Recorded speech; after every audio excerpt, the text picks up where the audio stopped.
If you've lost access to your Betterment account and cannot retrieve it through your email, follow these steps to recover your account quickly. Step 1. Visit the Betterment website. Go to the official Betterment website using a web browser. Ensure you are on the correct site to avoid phishing attempts.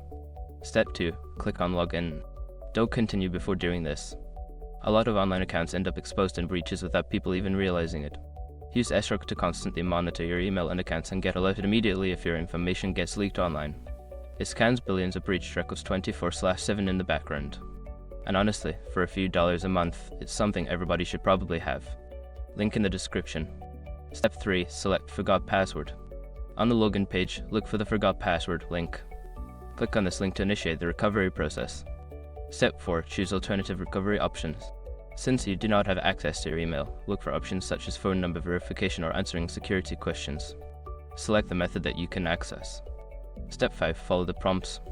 Follow the on-screen instructions for the recovery method you selected. This may involve receiving a verification code via SMS or answering security questions to verify your identity. Once you have completed these steps, you should be able to regain access to your Betterment account. If you encounter any issues, consider reaching out to Betterment's customer support for further assistance.